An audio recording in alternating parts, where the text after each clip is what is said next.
Bismillahirrahmanirrahim. Alhamdulillahirabbil alamin. Wassalatu wassalamu ala asyrafil anbiya'i wal mursalin wa ala alihi wa sahbihi ajma'in. Qala rabbi shrah li sadri wa yassir li amri wa hlul 'uqdatam min lisani yafqahu qawli. Subhanaka la ilma lana illa ma 'allamtana innaka antal alimul hakim. ولا حول ولا قوة إلا بالله العلي العظيم ربي زدنا علما أما بعد السلام عليكم ورحمة الله تعالى وبركاته.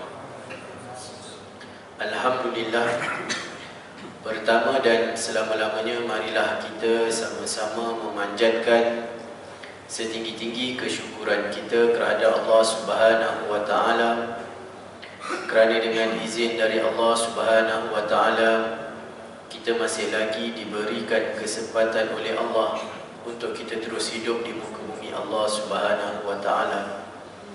Alhamdulillah, bersyukur kita kepada Allah Subhanahu wa taala kerana dengan pilihan dari Allah Subhanahu wa taala, dengan kekuatan dari Allah Subhanahu wa taala, kita dapat sama-sama mendirikan solat maghrib secara berjemaah. Kita bermohon kepada Allah Subhanahu wa taala, mudah-mudahan segala apa yang kita lakukan akan dinilai oleh Allah Subhanahu wa taala sebagai satu daripada amal-amal soleh. Mudah-mudahan dengan amal soleh yang kita lakukan, Allah Subhanahu wa taala akan memandang kita dengan pandangan rahmat dan kasih sayangnya. Mudah-mudahan dengan rahmat dan kasih sayang Allah Subhanahu wa taala kita akan dimasukkan oleh Allah ke dalam syurga-Nya. Tuan-tuan, puan-puan sidang jemaah yang dirahmati oleh Allah Subhanahu wa taala, alhamdulillah, dengan izin dari Allah Subhanahu wa taala kita kini telah pun masuk ke dalam tahun yang baru dalam perkiraan takwim Hijri. Kita telah berada pada bulan Muharram, dan bulan Muharram ini merupakan salah satu daripada bulan-bulan haram yang mana dinyatakan oleh Allah di dalam Al-Quran dan juga diterangkan oleh Rasulullah SAW di dalam hadis bahawa sesungguhnya di dalam setahun itu ada 12 bulan, dan daripada 12 bulan ini padanya terdapat 4 bulan haram, iaitu bulan Zulkaidah, bulan Zulhijjah dan Muharram, dan satu pada bulan Rejab. Dan dalam bulan Muharram ini terdapat satu hari yang mana hari ini merupakan satu hari yang penuh barakah, yang mana padanya Allah Subhanahu wa taala telah menyelamatkan Nabi Musa alaihi salam daripada dikejar oleh tentera-tentera Fir'aun, iaitu pada 10 Muharram yang disebut sebagai Yaumul Ashura, yang mana Nabi SAW memberikan ataupun menggalakkan kepada kita untuk berpuasa padanya, yang mana Nabi SAW menyatakan barang siapa yang berpuasa pada 10 hari bulan Muharram, iaitu pada hari yang ke-10 pada bulan Muharram, maka akan diampunkan dosa-dosanya setahun yang telah lalu. Jadi mudah-mudahan Allah memberikan kepada kita kekuatan untuk kita berpuasa pada 10 Muharram. Hari ini 5, dan kita dibagi 5 hari lagi, dan mudah-mudahan kita dapat sama-sama menegakkan sunnah Rasulullah SAW dalam kehidupan kita. Dan Nabi SAW pernah menyatakan bahawa kita digalakkan untuk menyelisih ataupun berbeza dengan orang-orang Yahudi, kerana pada 10 Muharram itu juga orang-orang Yahudi berpuasa. Maka Nabi kata, kalaulah aku diizinkan hidup pada tahun hadapan, maka aku akan berpuasa pada 9 dan 10. Maka kita digalakkan untuk berpuasa pada hari yang ke-9 yang disebut sebagai Yaumut Tasu'ah, bagi menyelisihi ataupun bagi berbeza, memberikan perbezaan antara kita dengan Yahudi. Dan kalau boleh puasa 9, 10 ataupun 10, 11. Mudah-mudahan Allah memberikan kepada kita kekuatan untuk kita melakukan sunnah Rasulullah SAW, dan mudah-mudahan Allah Subhanahu wa taala mengampuni dosa-dosa kita setahun yang telah lalu. Dosa-dosa di sini sering dinyatakan bahawa dosa-dosa di sini adalah dosa-dosa kecil, kerana dosa-dosa besar hanya terampun dengan taubat yang bersungguh-sungguh kepada Allah Subhanahu wa taala. Dan kita berada pada bulan yang mana dikira oleh Sayyidina Umar radhiyallahu anhu sebagai perkiraan takwim hijri, iaitu pada tahun berhijrahnya Rasulullah sallallahu alaihi wasallam daripada kota Mekah ke kota Madinah. Dan bila mana kita menyelusuri sejarah ataupun hadis-hadis berkaitan tentang hijrah Rasulullah sallallahu alaihi wasallam, maka di sana terdapat terlalu banyak pengajaran ataupun pedoman yang boleh kita ambil, yang mana kita boleh jadikan sebagai tauladan dalam kehidupan kita. Hijrah, para ulama menyatakan maksudnya adalah perpindahan daripada sebuah negara kufur ke sebuah negara tauhid, iaitu sebuah negara yang boleh mendirikan agama. Dan Nabi SAW menyatakan la hijrata ba'da fath. Maksudnya Nabi kata tidak ada lagi hijrah selepas mana berlakunya pembukaan kota Mekah. Apa yang ada adalah jihad wa niyah, kata Nabi. Kerana jihad melawan hawa nafsu itu ianya berterusan. Dan Imam Ibn Qayyim rahimahullah menyatakan bahawa ta'rif ataupun pengertian kepada hijrah itu boleh diberikan kepada dua bahagian, iaitu yang pertama hijrah dengan anggota badan, iaitu perpindahan kita dari satu tempat ke satu tempat yang lain. Dan hijrah ini merupakan fitrah ataupun satu fitrah dalam kehidupan makhluk-makhluk Allah Subhanahu wa taala. Dan hijrah ini padanya terdapat terlalu banyak kelebihan, terlalu banyak kebaikan. Dan bukan hanya manusia berhijrah, bahkan makhluk-makhluk Allah yang lain juga berhijrah. Kalau kita lihat burung-burung, kan mereka akan berhijrah dari satu kawasan ke satu kawasan untuk mencari kehidupan yang lebih baik daripada tempat asalnya. Maka ini yang dinamakan sebagai hijrah anggota badan, iaitu kita berpindah dari satu kawasan, satu tempat ke satu tempat yang lain. Daripada Kelantan berhijrah ke Selangor, daripada Selangor berhijrah ke Pahang, contoh. Dalam pelbagai hal. Dan hijrah ini memang mempunyai banyak kelebihan lah, kan. Dan yang kedua, kata Imam Ibn Qayyim, hijrah yang kedua adalah hijrah dengan hati. Hijrah dengan hati ini adalah kita berhijrah daripada sifat-sifat buruk yang ada dalam diri kita, berhijrah kepada sifat-sifat yang baik. Berhijrah daripada seorang yang banyak melakukan maksiat kepada Allah kepada orang yang bertaubat kepada Allah Subhanahu wa taala. Berhijrah daripada seorang yang baik kepada yang lebih baik. Dan ini disebut sebagai hijrah hati. Dan ini yang dituntut dalam kehidupan kita, supaya bila mana kita bertemu dengan Allah Subhanahu wa taala, kita berada dalam keadaan yang baik. Maksudnya berhijrah, meninggalkan kehidupan-kehidupan yang lara, kehidupan-kehidupan yang tidak memberi manfaat untuk kehidupan akhirat. Berhijrah kepada kehidupan yang dekat dengan Allah Subhanahu wa taala. Jadi ini adalah yang lebih penting, dan mudah-mudahan Allah Subhanahu wa taala sentiasa memberikan kita hijrah dalam hati kita untuk kita berubah daripada keadaan yang kurang baik kepada yang baik, daripada yang baik kepada yang lebih baik, sehinggalah kita bertemu dengan Allah Subhanahu wa taala. Jadi pada malam ini insya-Allah kita akan sambung berkaitan dengan kisah-kisah yang kita rasa benda tu pelik, tetapi ia adalah satu perkara yang benar yang berlaku dalam kehidupan para nabi dan para rasul, dan juga kehidupan hamba-hamba Allah Subhanahu wa taala yang soleh. Dan insya-Allah pada malam ini kita akan membaca sebuah hadis Rasulullah sallallahu alaihi wasallam yang mana Nabi menceritakan kepada para sahabat tentang kehidupan Nabi Ibrahim alaihissalam, iaitu hadis daripada Abu Hurairah radhiyallahu taala anhu. Dan hadis ini adalah hadis yang diriwayatkan oleh Imam Bukhari, hadis yang sahih, iaitu berkaitan Nabi duduk dengan para sahabat dan Nabi cerita tentang kisah-kisah Nabi yang terdahulu. Kisah-kisah Nabi ini ada kalanya ia terdapat di dalam Al-Quran, mungkin secara umum, tetapi Bila mana Nabi duduk dengan para sahabat, Nabi akan menceritakan dengan kisah yang lebih terperinci. Contohnya kalau macam dalam Al-Quran disebut kisah Ashabul Ukhdud, tetapi dalam Al-Quran tidak dinyatakan siapa, apa yang berlaku. Tapi Nabi SAW bila duduk dengan para sahabat, maka dia akan menceritakan secara lebih detail. Begitu juga tentang kisah kehidupan Nabi Ibrahim alaihissalam, yang mana kita tahu Nabi Ibrahim ini juga antara hamba Allah Subhanahu wa taala yang sangat dekat dengan Allah. Hamba Allah Subhanahu wa taala yang juga hidupnya berhijrah, bukan sahaja berhijrah dengan anggota badan, bahkan dengan hati, kan?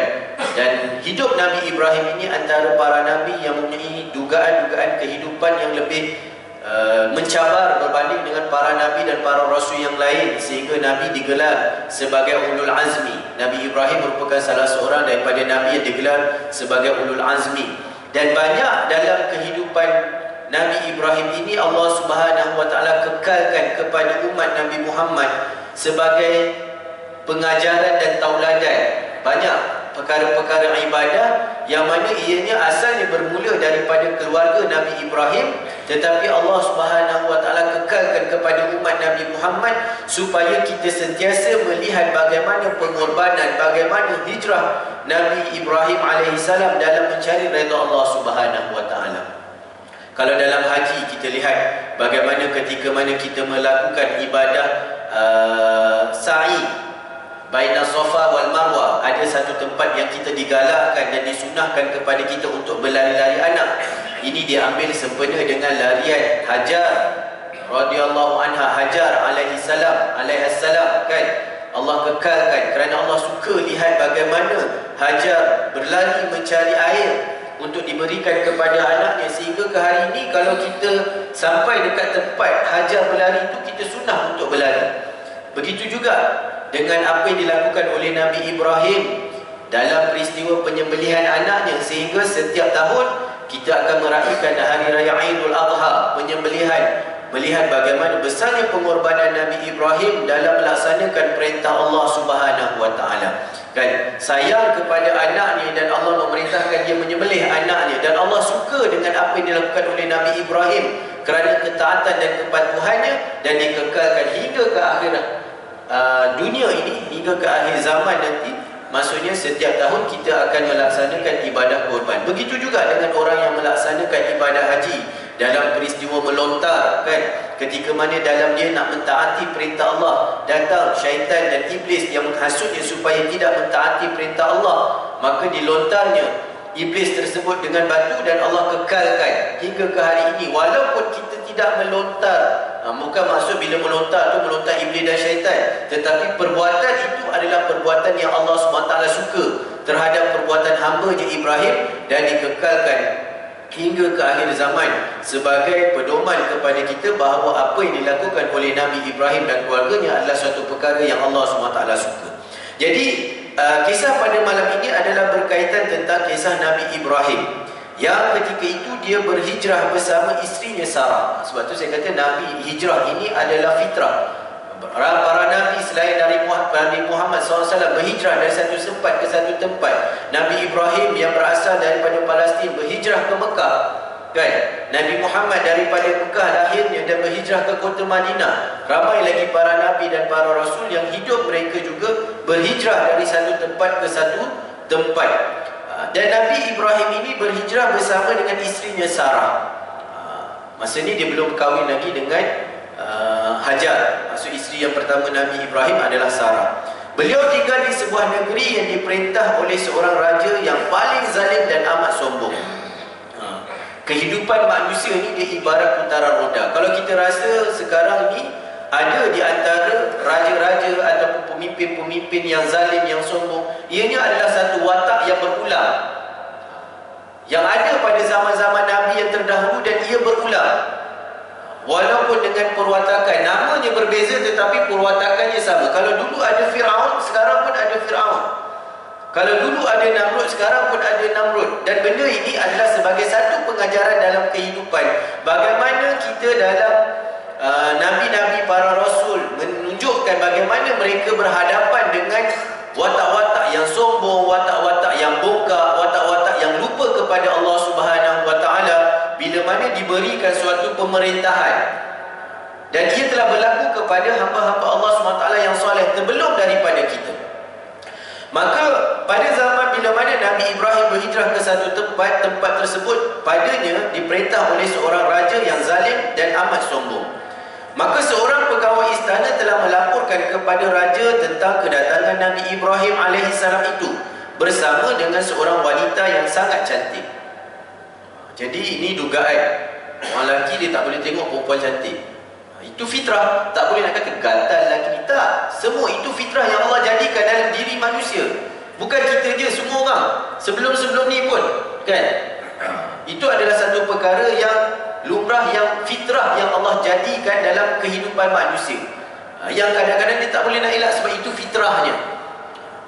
Jadi bila begitu, Nabi Ibrahim alaihissalam bersama seorang wanita yang sangat cantik. Kemudian raja mengirim utusan kepada Nabi Ibrahim untuk bertanya kepada baginda tentang wanita jelita yang berada di sampingnya itu. Orang bila ada kuasa, dia tak penting yang lain, yang penting dia nak, kehendak dia dapat. Jadi dia bila dibagi tahu kepada raja bahawa Nabi Ibrahim ni ada seorang hamba Allah ni datang bersama dia dengan seorang perempuan yang cantik. Jadi terus raja ni terus dia nak kata, siapa perempuan yang cantik yang bersama dengan lelaki tersebut?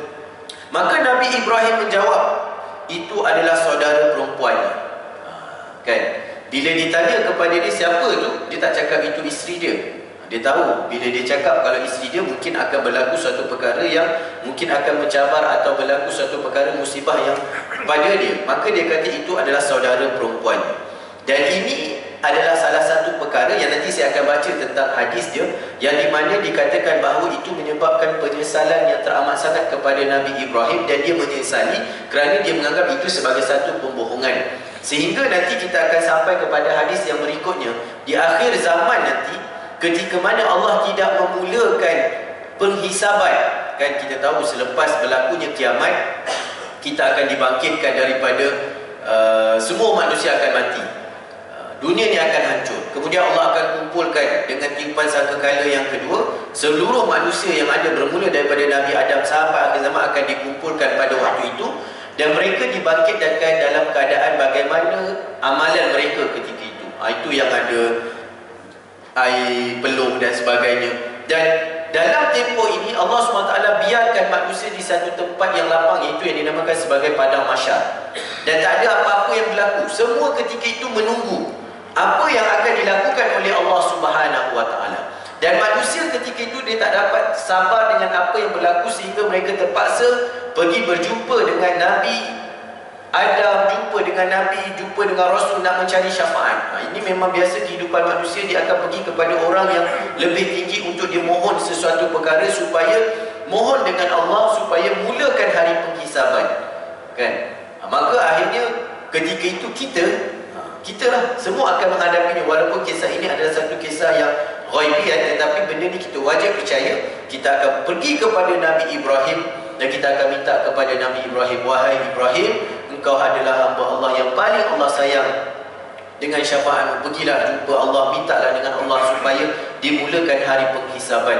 Maka Nabi Ibrahim kata, aku tak layak, kerana ketika mana aku hidup dulu, ada beberapa perkara yang aku lakukan yang mana aku tidak dapat maafkan diri aku kerana dosa dan kesalahan tersebut. Sedangkan ia bukan satu dosa, tetapi bagi orang yang beriman, sesuatu benda yang kecil bagi dia akan nampak besar di sisi Allah, menyebabkan dia rasa malu.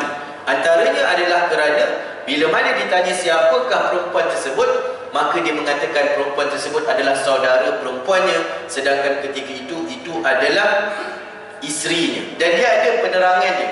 Kan? Adakah dia berbohong ataupun ada suatu perkara yang lain, nanti kita akan sampai kepada bab tersebut. Kemudian Nabi Ibrahim dia bertemu dengan Sarah.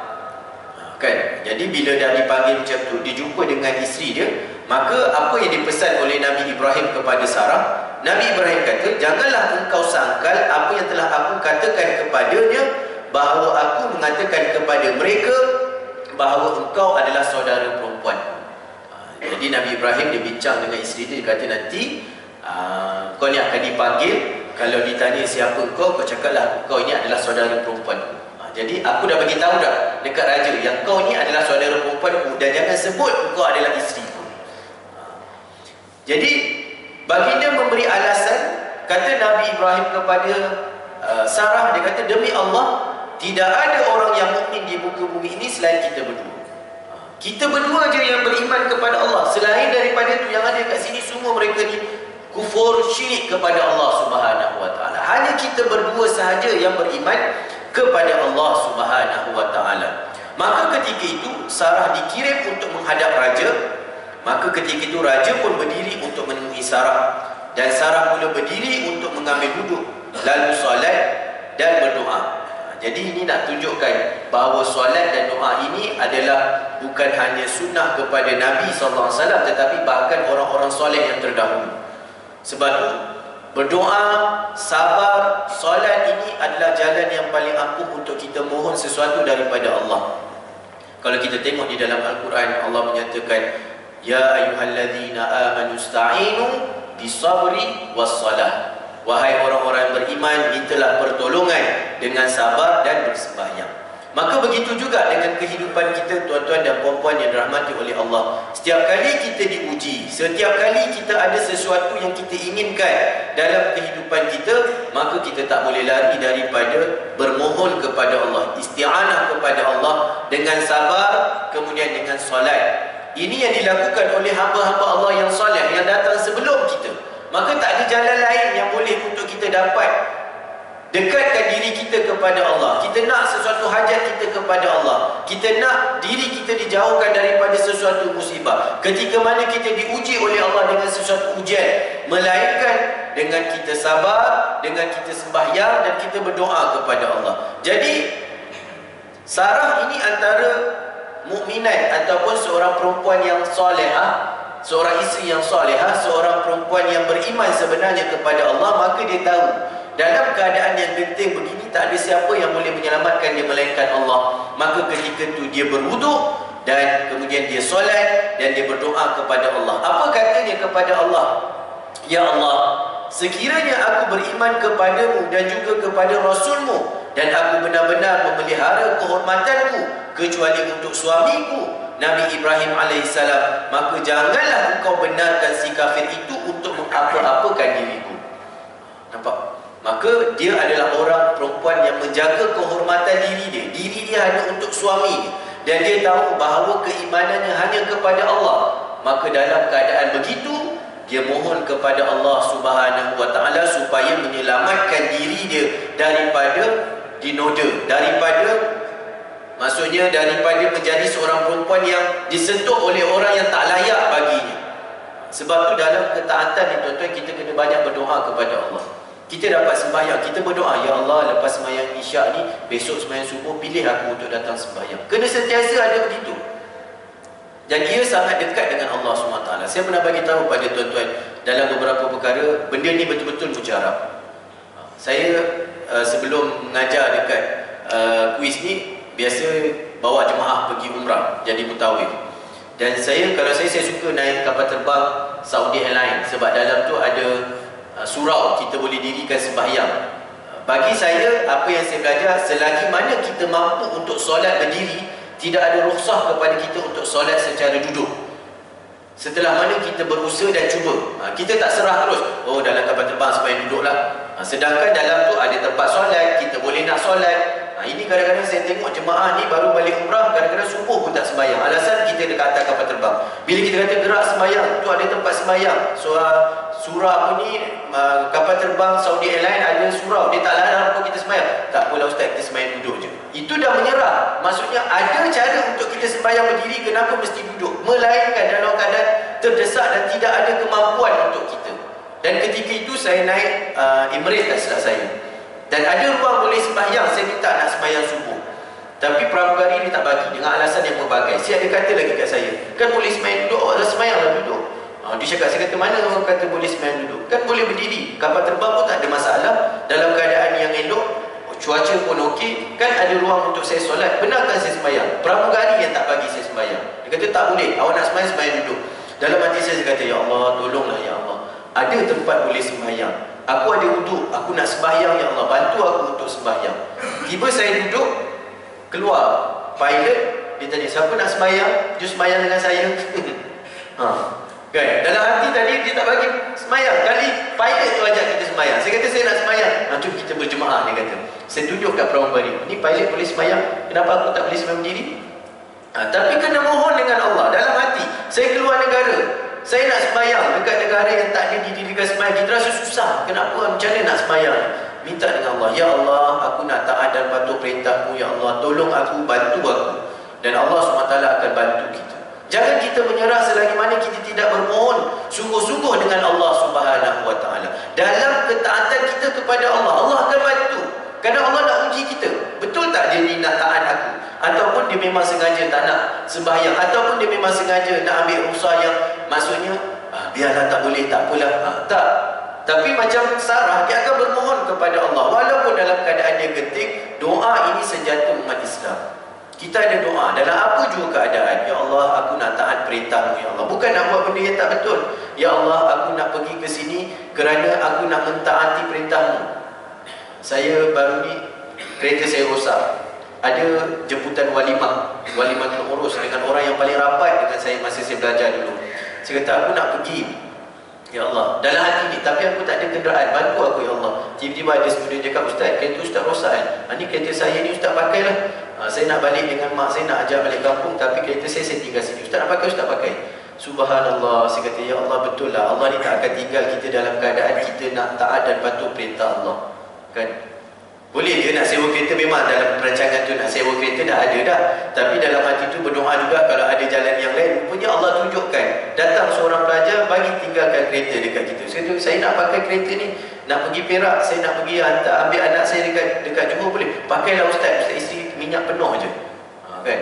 Allahu Akbar. Sebab tu bila kita nak mentaati perintah Allah dan ada masyarakat, ada kesusahan, kita mohon dengan Allah. Ya Allah, bantu aku. Aku buat ini ketaatan aku kepadamu. Aku nak tunaikan hajat saudaraku. Aku nak buat ini kerana sekian-sekian. InsyaAllah Allah akan bantu. Allah tak akan biarkan kita. Sebab Allah tahu azam kita. Bukan kita main-main, tapi kita betul-betul nak. Kecuali kalau terhalang, maka kita akan terlepas. Kita kata memang qadarallahu ma syafa'al. Allah dah mentakdirkan ini kepada aku, maka aku tak dapat nak elak lagi. Kemudian pada ketika itu juga, bila mana raja ni nak menghampiri Sarah, dan Sarah ni dia sembahyang dan dia minta dengan Allah, maka ketika itu raja itu berasa seolah-olah dirinya ditimpa penyakit lumpuh, tercekik dan menghentak-hentak kakinya. Jadi raja ni dia macam nak buat sesuatu yang tak baik pada Sarah. Dia nak hampir dekat Sarah. Sarah ni dalam hati berdoa, ya Allah, aku ini nak jaga kehormatan diri aku. Jangan biarkan si kafir ini sentuh aku, melainkan diri aku ni hanya untuk suamiku. Kan? Maka Allah izinkan ketika itu raja yang tadi nak sentuh Sarah ni tiba-tiba rasa macam nak tercekik, terhentak, sesak nafas dan sebagainya. Dan ketika itu Sarah ni pula cuak, takut. Dia kata kalau mati raja ni, nanti orang akan kata aku yang bunuh dia. Maka terus dia kata apa?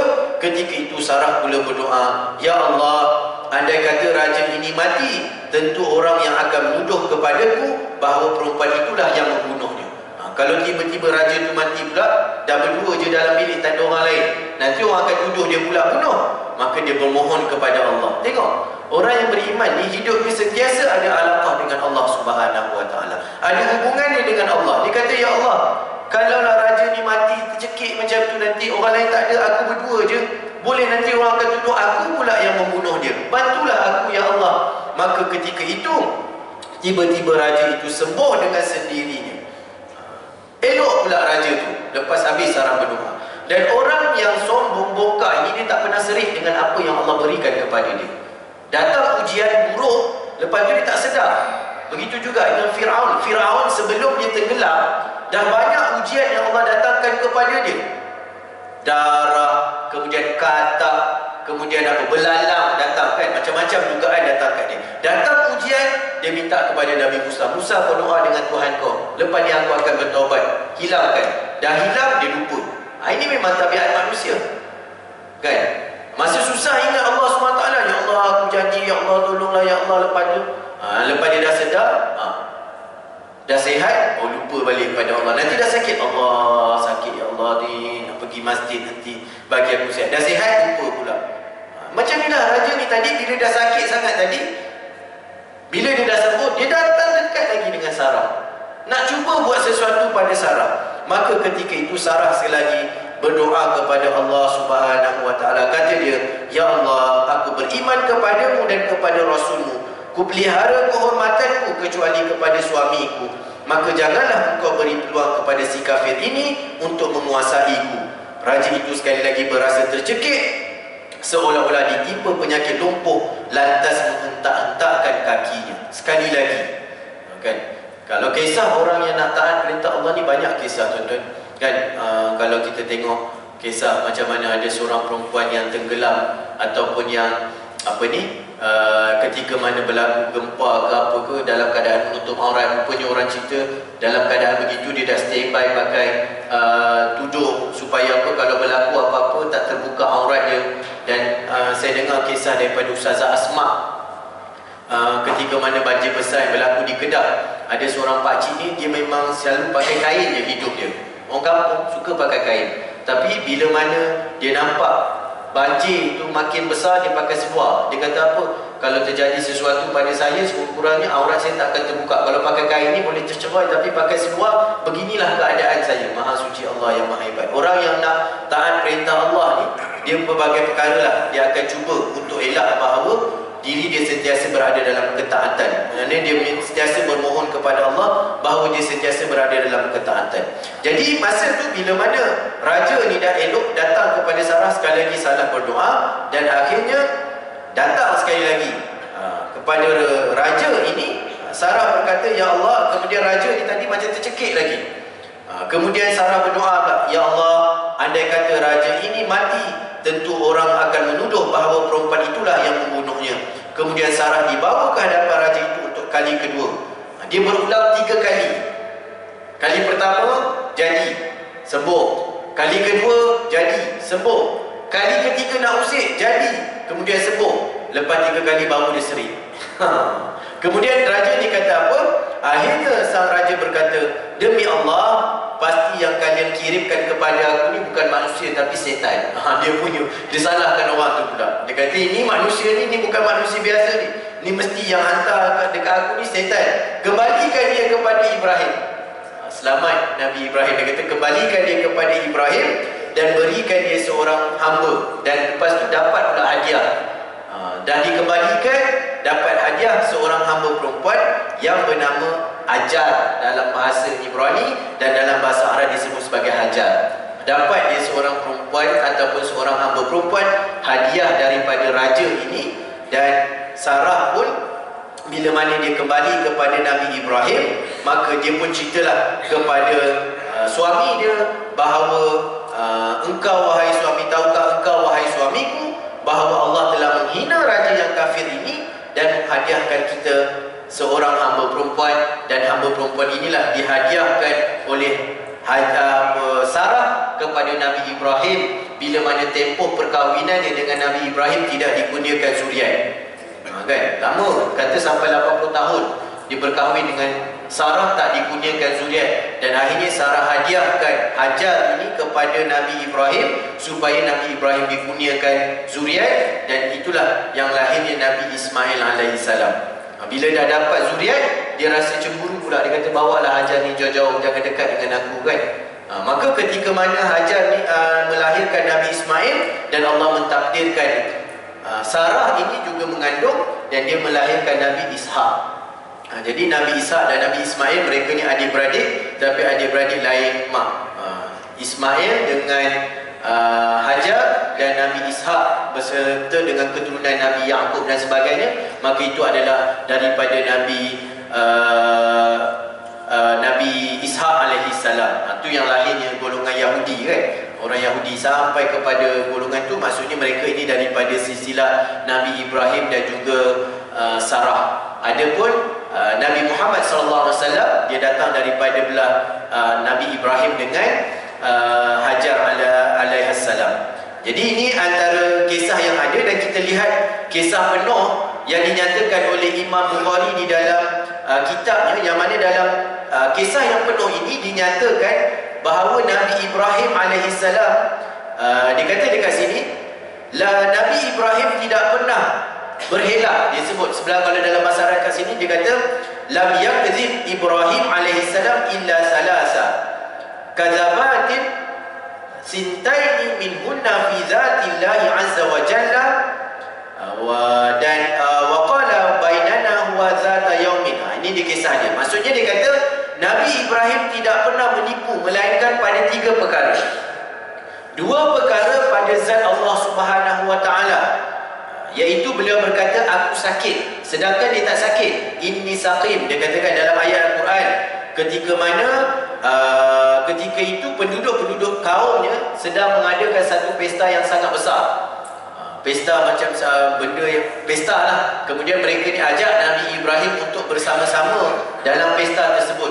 Kemudian Nabi Ibrahim kata aku tak boleh pergi sebab aku sakit. Sebenarnya dia bukan sakit, dia sihat, tapi dia kata inni saqim, aku sakit. Itu yang pertama dia menipu. Dan yang kedua, bila mana dia kata kat sini, beliau berkata aku sakit, dan juga bahkan yang dilakukan adalah berhala yang besar. Dan satu lagi pada zat Allah, bila mana orang bertanya kepada dia, wahai Ibrahim, siapakah yang telah meruntuhkan dan merobohkan berhala-berhala yang ada? Sebab bila mana Nabi Ibrahim tak pergi kepada pesta yang ada, Nabi Ibrahim telah merobohkan dan menghancurkan berhala-berhala yang menjadi tempat sembahan kaumnya. Dan dia meninggalkan satu berhala yang besar dan diletakkan kapak pada berhala yang besar. Bila orang tanya, wahai Ibrahim, kau ke yang buat ni? Maka dia kata, aku tak tahu, tanya yang ni.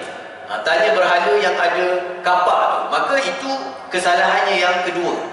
Jadi dia kata dekat sini, dan satu lagi Nabi Ibrahim berhelah ketika baginda, bahkan yang dilakukannya adalah berhala yang besar. Dan satu lagi Nabi Ibrahim berhelah ketika baginda dan isterinya Sarah datang kepada seorang raja yang bengis. Ini kisah yang kita bacakan tadilah. Jadi dalam riwayat dikatakan bahawa apa penerangan kepada tentang kisah Nabi Ibrahim ini? Maka dinyatakan bahawa hakikatnya Nabi Ibrahim bukannya menipu. Hakikat yang sebenar Nabi Ibrahim tidak menipu pada 3 perkara tersebut. Maka di sini ulama menjelaskan. Jadi sebenarnya apa yang dinyatakan oleh Nabi Ibrahim? Yang pertama dia kata Nabi Ibrahim bukan menipu, akan tetapi baginda menyebut satu perkara yang lain akan tetapi difahami dengan maksud yang lain. Maka Nabi Ibrahim tidak menipu, tetapi sebenarnya dia bercakap benar. Cuma apa yang disebut itu tidak difahami maksudnya oleh orang tersebut, tetapi difahami oleh diri dia. Kan? Contohnya kalau orang tanya macam mana saya nak bagi datangkan contoh. Maksudnya kita tidak menipu, tetapi benda tu adalah satu helah ataupun jawapan yang berbentuk secara umum. Penerangan dia seperti mana dikatakan, dia kata kat sini, berkata Ibnu Hajar Al-Asqalani, ada apa yang Nabi SAW sebutkan tentang Nabi Ibrahim seakan menipu pada 3 perkara. Pada hakikatnya Nabi Ibrahim berkata satu perkataan yang dianggap oleh orang yang mendengar sebagai bohong. Akan tetapi setelah diteliti, ianya bukan bohong, kerana ia termasuk dalam perkataan, iaitu bercakap dengan membawa maksud yang banyak. Dia cakap satu perkataan tetapi maksudnya yang banyak, yang mana ia berkemungkinan membawa 2 maksud. Oleh kerana itu ianya bukan satu pembohongan sama sekali. Jadi dekat sini dinyatakan, yang pertama dia kata para ulama menjelaskan dengan lebih terperinci apakah maksud di sebalik ucapan Nabi Ibrahim yang dikatakan sebagai berbohong. Yang pertama dia kata inni saqim, ketika mana diajak oleh kaumnya untuk pergi kepada pesta yang ada. Maka dia kata sesungguhnya aku sakit, iaitu aku sakit ketika diajak oleh kaumnya untuk pergi ke majlis sembahan. Maksud baginda daripada ucapan tersebut ialah sakit atau tidak mampu untuk menghadirkan sebab yang membenarkan baginda keluar bersama kaumnya dan tidak ingin menyaksikan kemungkaran yang dilakukan oleh mereka. Maksudnya sakit dekat sini, Nabi bukan sakit yang sebenar, tapi Nabi tak boleh pergi ke tempat tu kerana apa yang mereka lakukan menyakiti diri Nabi SAW. Kan kita bukan aku sesakit je. Sebenarnya kita bukan sakit tu, tapi kita tak boleh tengok orang tu buat, kita yang rasa macam tak tentera. Jadi Nabi Ibrahim sebenarnya dia kata ini saqim, itu saqim atas apa yang mereka lakukan. Dia tak boleh terima benda yang orang tu buat, dia rasa sakit. Jadi dia kata dekat sini, Syekh Dr. Saleh Al-Khalidi, sakit yang dimaksudkan adalah secara maknawi, iaitu baginda tidak suka apa yang dilakukan oleh kaumnya yang gemar menyembah berhala. Dan bila mana kaumnya menyembah berhala, itulah yang menjadikan diri dia sakit. Sakit secara maknawi, maksudnya dia rasa sakit. Itu yang menyebabkan dia tak boleh pergi. Bukan sakit yang kita faham, demam, sakit gigi, tak. Tapi sakit dia, sakit tu adalah pada pahaman dia, sakit dengan apa yang mereka lakukan, benda tu sebenarnya menyakiti dia. Okey, itu yang pertama. Yang kedua, dia kata bal fa'alahu kabirahum hadza. Kan dia kata yang lakukan itu adalah berhala yang besar, iaitu menghancurkan berhala-berhala tersebut ialah patung yang besar, sedangkan bagi dia sendiri yang memecahkannya. Sebenarnya Nabi Ibrahim yang pecahkan, tapi dia tala kepada berhala yang besar. Jadi dekat sini kata Ibnu Hajar Al-Asqalani, ini ialah merupakan satu permulaan untuk berhujah bahawa berhala-berhala tersebut bukanlah Tuhan. Jadi Nabi Ibrahim sebenarnya buat benda tu, sebenarnya dia nak menarik perhatian kepada kaum dia. Kalau dia tengok benda tu, dengan segi kaum dia tak boleh menerima. Mana boleh berhala besar ni yang buat? Dia bukan makhluk, dia tak boleh bergerak. Maka sebenarnya Nabi Ibrahim buat nak menyedarkan mereka bahawa apa yang mereka sembah itu sebenarnya adalah satu makhluk yang tak boleh, hatta diri mereka pun dia tak boleh nak defend. Kan, maksudnya kalau datang burung berak kat kepala dia pun dia akan redha je. Jadi macam mana benda yang macam ni pun disembah oleh manusia? Maka dengan sebab itu Nabi Ibrahim mengatakan yang melakukan itu adalah berhala yang besar, kerana ia juga adalah satu ucapan bagi membantah kaumnya yang mengatakan bahawa berhala tersebut memberi mudarat dan manfaat, tidak memberi mudarat dan manfaat. Cara berhujah seperti ini diharuskan dengan syarat yang bersambung. Oleh kerana itu, selepas mengucapkan yang memecahkan berhala-berhala tersebut adalah berhala yang paling besar, maka Nabi SAW terus menyebut, tanyalah kepada berhala yang besar jika dia boleh bercakap. Ibnu Qutaibah berkata, ia dilakukan oleh berhala yang paling besar jika mereka berhala-berhala yang boleh bercakap. Sekiranya mereka tidak boleh bercakap, bukanlah berhala yang paling besar yang melakukannya. Maksudnya dekat sini, ini bermakna ianya adalah satu ucapan hujahan untuk membantah apa yang dilakukan oleh kaumnya. Ia merupakan hujah akal yang secara langsung menafikan sembahan-sembahan yang diagungkan oleh kaumnya. Jadi apa yang dilakukan oleh Nabi Ibrahim ini sebenarnya adalah untuk mengalah ataupun mengajak kaum dia supaya berfikir tentang apa yang mereka lakukan itu adalah satu perkara yang tak masuk akal sebenarnya, perkara yang menafikan akal manusia. Bagaimana mereka boleh menyembah sesuatu makhluk yang makhluk ini tidak boleh bercakap, makhluk ini tak boleh nak bergerak, tapi orang datang sembah dan minta dengan dia. Jadi dekat situ dia mematahkan hujah kepada kaumnya. Kemudian yang ketiga, hadhi ukhti. Ini yang kita baca kisah dia tadi kan. Bila mana Nabi Ibrahim mengatakan ini adalah saudara perempuanku. Apa yang dikatakan oleh para ulama tentang hujah yang ketiga ini, dikatakan bahawa iaitu Sarah adalah saudara perempuannya, sedangkan Sarah adalah isterinya. Maksud Nabi Ibrahim, Sarah itu adalah saudaranya dalam agama yang sama. Sebabkan Nabi Ibrahim kata kita berdua je yang beriman. Bila mana orang beriman, mereka ini adalah bersaudara. Kita ini semua bersaudara, saudara dengan seakidah. Maka bila mana Nabi Ibrahim mengatakan hadhi ukhti, yang dia faham adalah ukhti fillah ataupun saudara seakidah, saudara seagama. Sebab tak ada lagi orang dekat situ yang beriman kepada Allah. Maka sebenarnya dia tidak berbohong, tetapi dia menggunakan satu kaedah umum, bukan perkara yang khusus. Jadi dekat situ dikatakan iaitu Sarah adalah saudara perempuan aku, sedangkan Sarah adalah isteri baginda.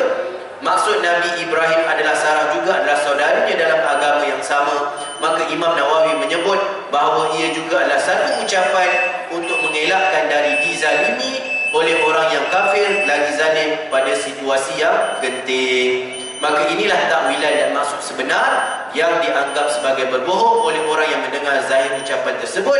Akan tetapi hakikat maksudnya yang ingin disampaikan adalah berbeza seperti mana yang difahami. Itu yang boleh diterangkan, dan insya-Allah kita azan, selepas azan kita akan pergi kepada pengajaran yang boleh kita ambil daripada kisah raja yang sombong ini dengan Sarah dan Nabi Ibrahim alaihissalam.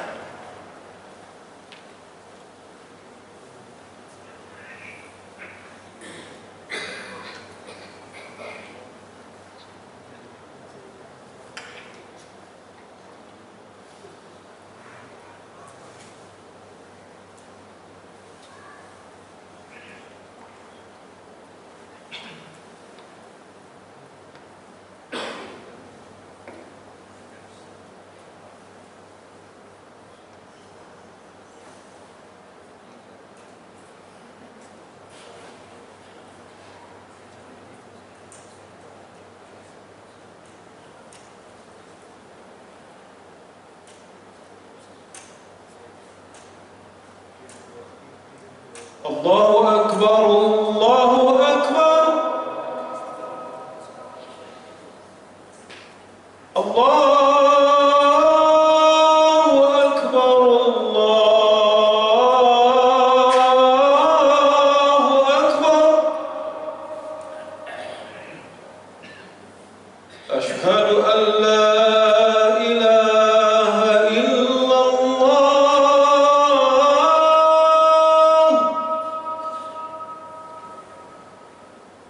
Ashhadu an la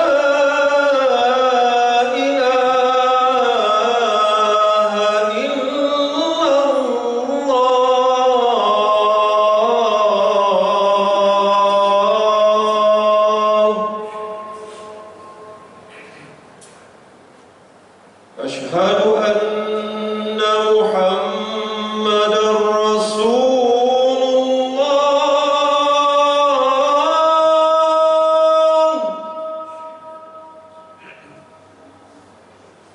أشهد أن محمدًا رسول الله.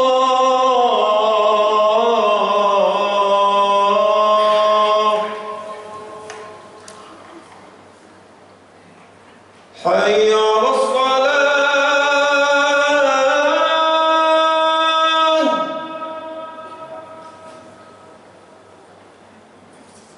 حي على الصلاة.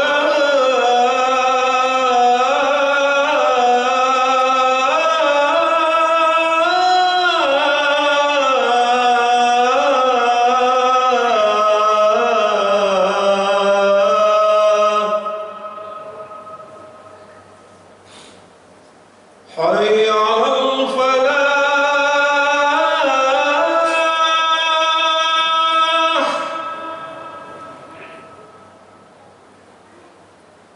حي على الفلاح.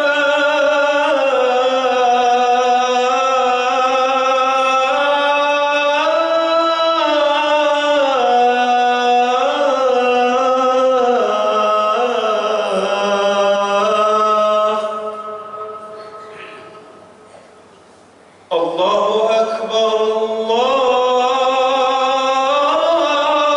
أكبر. لا إله إلا الله.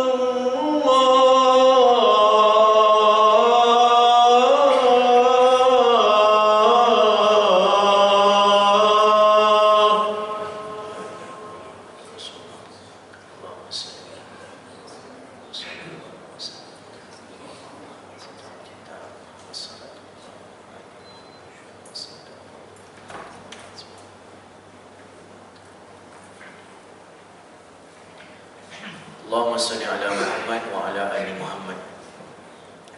Okey, jadi kita lihat kepada hikmah dan pengajaran daripada kisah yang kita sama-sama telah baca sebentar tadi. Yang pertama, kisah ini menganjurkan kepada kita untuk menjalinkan ukhuwah dan persaudaraan.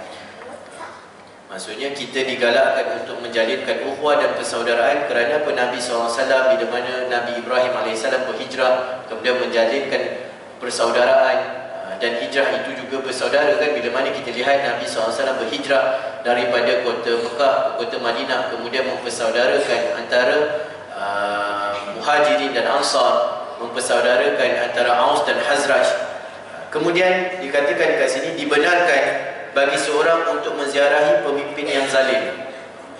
Maksudnya walaupun kita tahu pemimpin itu zalim, maksudnya harus kepada kita untuk menziarahi dia. Dalil dia Nabi Ibrahim walaupun tahu bahawa pemimpin itu zalim, tapi dia datang menziarahi, mana tidak ada halangan.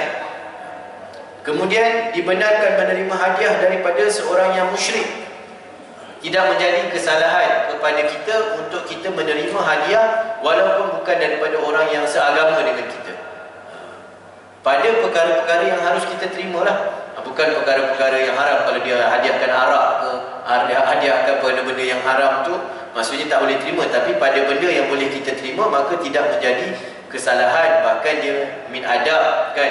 Tidak pula bila mana ada jiran kita orang Cina bagi kita limau ke apa ke, maka kita kata, tak boleh, kau Cina, kita lain agama. Tak, maksudnya harus. Dan Nabi SAW juga ada menerima hadiah daripada orang Yahudi, kan? Nabi terima hadiah daripada orang Yahudi, tapi bahkan Yahudi tersebut dia bercita-cita nak bunuh dengan Nabi SAW, kan? Nabi dihadiahkan dengan kambing.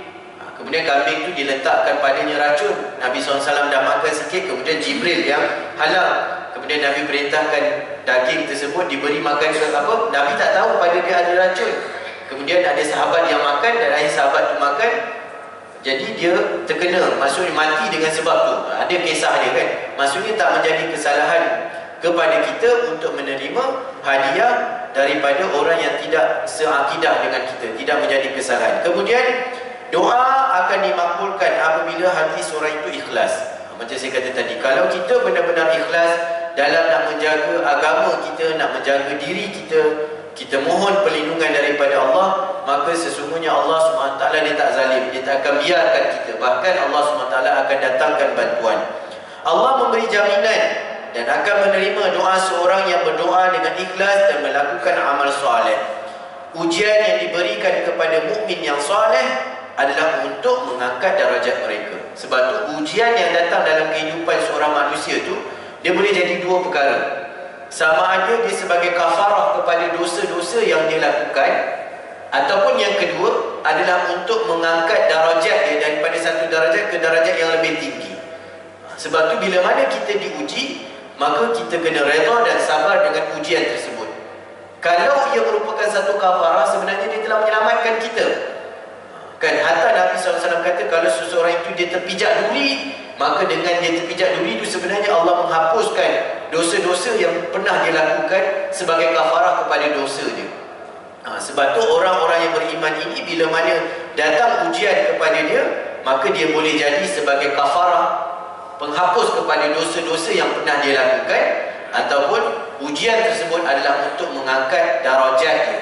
Seperti mana yang berlaku kepada para nabi dan para rasul, ujian-ujian tersebut adalah untuk mengangkat darajat. Dan orang yang diuji kemudian dia sabar dan redha, maka darajat dia akan lebih tinggi berbanding dengan orang yang tidak diuji, kemudian dia tak ada apa ujian kepada dia. Kemudian hendaklah orang yang diberi dugaan yang sangat berat bersegera melakukan solat. Macam saya kata tadilah, setiap kali kita ditimpa dengan sesuatu musibah, maka kembalilah kepada Allah Subhanahu Wa Taala. Allah bagi tahu dalam Al-Quran, kan, ya ayyuhallazina amanu sta'inu bisabri wassalah. Wahai orang-orang beriman, mintalah pertolongan dengan sabar dan sembahyang. Mohon dengan Allah ni, tak boleh lari dah manusia ni. Jangan minta selain daripada Allah. Minta dengan Allah dulu, kemudian barulah pergi kepada manusia. Sebab ini yang kita selalu ikrarkan dalam solat kita, iyyaka na'budu wa iyyaka nasta'in. Kepadamu lah yang aku sembah dan kepadamu aku memohon pertolongan. Bila berlaku sesuatu kepada kita, dah minta kepada benda yang lain. Na'udzubillah. Maka bermohon kepada Allah atas ujian yang ada, ataupun apabila kita diuji dengan sesuatu, maka kembalilah kepada Allah dengan melakukan solat. Kemudian dinyatakan dekat sini, wuduk sudah menjadi syariat umat sebelum Nabi Muhammad. Maksudnya apa yang kita lakukan wuduk itu bukan hanya kepada syariat umat Nabi Muhammad, bahkan juga adalah daripada umat-umat yang terdahulu. Mungkin dengan cara pelaksanaan yang berbeza, tetapi ia adalah bermatlamatkan benda yang sama. Wuduk juga mungkin benda itu berbeza lah. Mungkin wuduk dia basuh muka ke basuh tangan, wallahualam, tetapi tetap ada.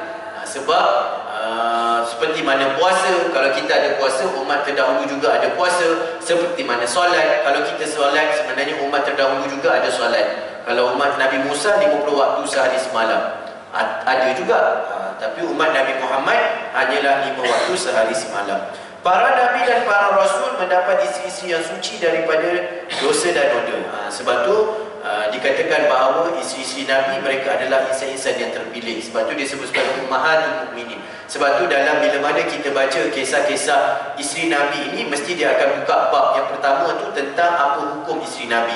Apabila seseorang itu telah menjadi isteri Nabi dan para Rasul, maka dia tidak dibenarkan lagi berkahwin dengan mana-mana lelaki selepas itu. Sebab ia satu kemuliaan kepada dia bila mana dia berkahwin dengan seorang Nabi dan seorang Rasul. Kan? Sebab tu dia disebut sebagai ibu-ibu ummahatul mukminin kan. Nabi SAW berkahwin dengan 9 orang, 13 orang dalam riwayat. Maka perempuan yang pernah berkahwin dengan Nabi selepas kewafatan Nabi, maka mereka ini tidak dibenarkan berkahwin dengan mana-mana lelaki yang lain. Kemudian dibolehkan menceritakan kenikmatan yang dia perolehi daripada orang lain selagi dia tidak menimbulkan rasa hasad. Tak jadi masalah sebenarnya kalau kita nak menceritakan nikmat Allah kepada kita. Kan seperti mana Sarah cerita kepada Nabi Ibrahim apa yang berlaku kepada dia. Ia bukanlah satu bentuk riak ataupun nak menunjuk-nunjuk. Setengah manusia ini bila kita cerita satu nikmat, orang kata nak menunjuk lah ni, tak payah cerita. Tak, sebenarnya boleh kita cerita kepada orang lain tentang nikmat-nikmat Allah kepada kita. Sebab tu dalam Al-Quran pun disebut fa'amma bini'mati rabbika fahaddis. Kan? Maka boleh bila mana Allah bagi nikmat kepada kita, maka kita ceritakan kepada orang lain. Alhamdulillah anak saya cemerlang dalam peperiksaan. Tak jadi masalah, itu satu nikmat yang boleh kita nak berkongsi dengan orang lain. Jangan cakap macam anak dia je, itu nak berbangga lah tu, nak tak. Boleh untuk kita berkongsi ataupun bercerita tentang nikmat-nikmat yang Allah berikan kepada kita, dan itu adalah satu perkara yang harus, dan dia bukan daripada bab riak. Tapi kalau memang sengaja nak riak, itu yang tak boleh. Tetapi kalau kita nak cerita Allah tu maha kaya, bagi kita nikmat sekian-sekian, maka ia tidak menjadi kesalahan. Min babu fa'amma bi ni'mati rabbika fahadis juga, bila mana Allah berikan kepada kita sesuatu kurniaan dan kita zahirkan dengan pakaian, kita zahirkan dengan kenderaan, maka ia tidak menjadi kesalahan. Contohnya Allah takdirkan dia hidup kaya, jutawan, dia nak pakai kereta yang mahal, maka itu antara benda yang Allah berikan nikmat kepada dia. Fa'amma bi ni'mati rabbika fahadis. Tak boleh kita kata kaya macam ni, nak tunjuklah tu, nak riak lah tu, beli kereta ni. Tak.